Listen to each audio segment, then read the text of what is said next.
It's June 26th, 1974, and another remarkable event is about to be uncovered by Ariel, Rebecca, and Ollie, the Retrospectors. You probably think linear Morse code hasn't affected your life very much, but you'd be wrong, because it's the technology that underpins barcodes, 10 billion of which are now scanned every day, including whenever you buy groceries or check into a hospital or order something from a warehouse. And the first ever barcode was scanned today in history in 1974 in a Marsh supermarket in Troy, Ohio. Yeah, and it was used to read the price of a packet of juicy fruit gum, which at the time cost 67 cents. I mean, it was an arranged moment. The buyer was actually Clyde Dawson, head of research and development for Marsh Supermarket. But the cashier was a real cashier, 31-year-old Sharon Buchanan, who recalled in 2009, I was a little bit nervous at the time. I mean, what if this doesn't work? Everybody was there taking pictures, the photographers, the local press, people from around town, but it worked just fine. It was quite my 15 minutes of fame, I suppose.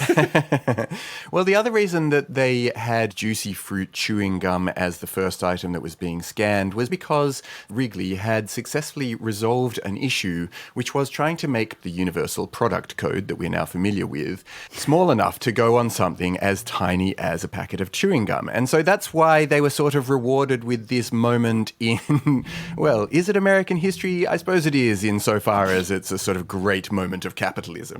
Well, the packet of gum is now on display at the Smithsonian. So, yes, I think it is a moment of American history.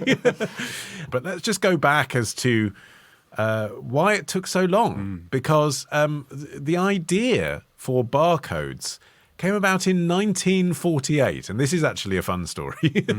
Joseph Woodland was this kind of engineering guy who was known to be a bit of a brain, and a local businessman associate of his had said he wanted to find a way to get customers through his checkout faster in his retail empire. And so he went away and tried to brainstorm how he could do this, and actually in the sand on a beach in Miami sketched out, like with a stick, the initial idea for 3 or 4 furrows in the sand of different lengths, wide lines and narrow lines, instead of dots and dashes. So Morse code that could be read by a computer that you could append to everything. That was the idea, and that was the idea in 1948. The problem was the computer that could read it didn't exist yet. Yeah, Joseph Woodland had been working on this with Bernard Silver. The two of them were graduate students at Drexel University in Philadelphia. And Woodland actually dropped out to work on this more. This is why he ended up on a beach in Miami. He was staying at his grandfather's apartment, having quit school to concentrate on this project. And he says that he was inspired by the Morse code that he had learned in his scouting days. And then he leaned forward and dragged each one of them downwards to create these thick and thin lines. And he then, imagine that we're watching the movie, we're like, the barcode. He then did the one adjustment too many from our standpoint, where he swirls them round into a circular bullseye pattern because he thought that this would be easier to scan.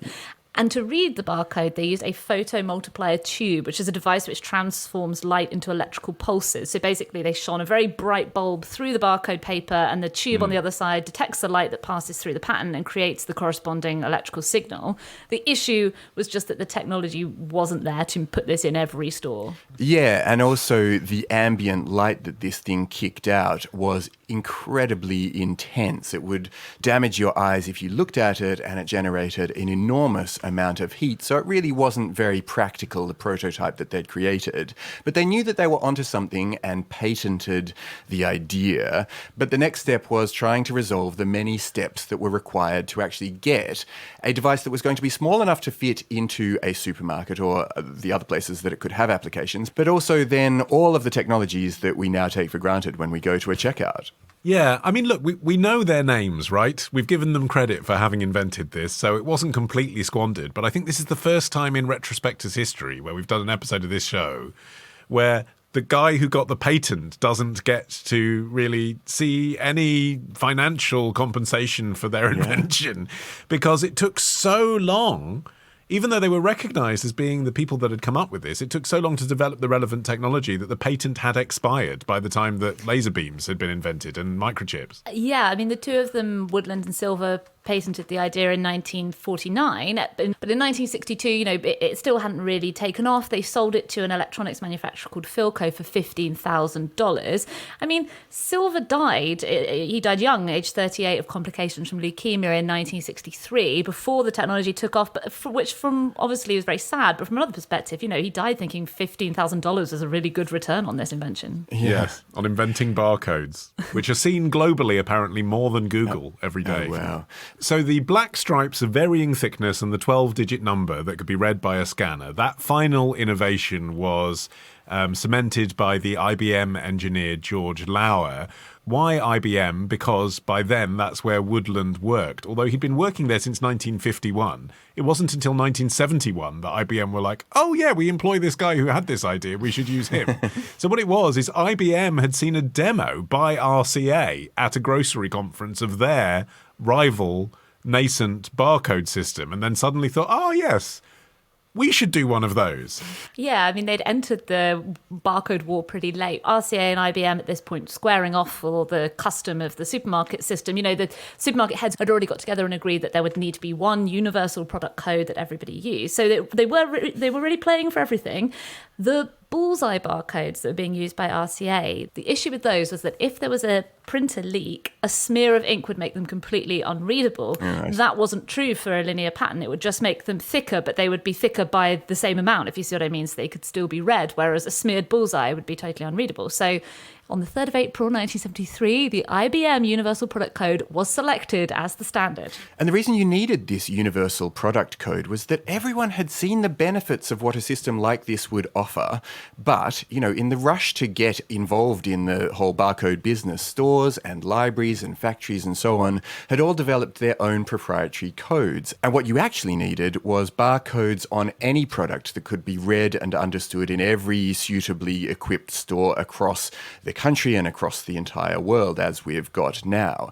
But there was this recognition that it was going to involve huge expense. I suppose like the sort of rolling out of electric vehicles today. You can't just sort of put an electric vehicle on the market. You have to have all of the underpinnings of technology that goes alongside that so that you can actually fuel your car when you go places. And so it was with barcodes, which needed all of this equipment. They needed the agreement of all of the different stores and suppliers to get on board as well. And so there were so many steps before, even from this stage, it was properly rolled out. Right. I mean, the retailers didn't want to install the scanners until the manufacturers had put barcodes on their products, but the manufacturers didn't want to put barcodes on their products until the retailers had installed enough scanners. Right. And IBM was supplying all of the technology, so monetizing it anyway that it happened from their point of view. But if you think of yourself as one of those manufacturers, some of that packaging had existed for nearly a century. Think about products like Tabasco or Lyle's Golden Syrup. You're playing with an icon to shove the graphic design around to make room for the barcode. Miller Brewing Company at the time was still printing labels for its bottles in the USA on a printing press from 1908. Yeah. Well, that probably explains why it was so slow to take off. By the late 60s, lasers and computer processing made the idea more viable. But even so, by 1977, fewer than 200 stores had scanning machines installed. And ultimately, what accelerated the uptake was just the results from the handful of locations who were using it. It indicated that there was a tangible and significant rise in profits. They sold so much more juicy fruit. Well, I mean, there was the increase in sales, estimated to be 10 to 12%, because then you're stocking more of the popular items because you know what they are, but also a small decrease in operating costs because you're stocking fewer of the unpopular items. It enabled the expansion of the larger retailers. Without barcode technology, we wouldn't have customer loyalty cards, for example. But it didn't necessarily benefit smaller, family-run, independent stores. If you've only got 10 bottles of ketchup, it's not that big a deal to print off 10 new price tags and reduce the price. Yeah. Whereas if you're Tesco and you have to do that nationally, barcodes allow you to just print off one price that goes on the shelf, but you don't have to tag each item because when it gets scanned at the new price at the touch of a button. Yeah. It's really beneficial to places that have a kind of marginal profit on a massive amount of stock coming through their gates. It's very, very difficult for enormous supermarkets, the Walmarts and the Sainsbury's and so on, to account for everything that they have coming through and also what's been bought and what hasn't and so on. You have to do these massive efforts in stock taking, whereas smaller organizations are doing much less sales for probably greater amounts of profit on individual items. So, it's really designed for enormous business, and it turns out that's the way the future was going. Have you guys heard that popular myth, by the way, that all barcodes have the number 666 in them? No, I don't think I'm in the same Facebook group. Right. Well, so that belief came about because the number 6 is represented by a pattern that's similar to the guard bars that are used to mark the beginning, middle, and the end of every code.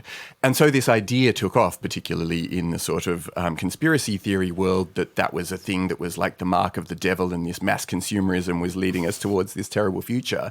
But as Laura, who helped invent the UPC barcode, said on his website, there's nothing sinister about this, nor does it have anything to do with the Bible's mark of the beast. It's simply coincidence, like the fact that my first, middle, and last names all have 6 letters, which I can only imagine opened up yet more diabolical cans of worms for conspiracy theorists. Tomorrow. Between the two of them, I guess because there had been a certain amount of livestock killing and barn burning. Ditch the ads and get a Sunday episode when you join Club Retrospectors. Patreon.com/Retrospectors.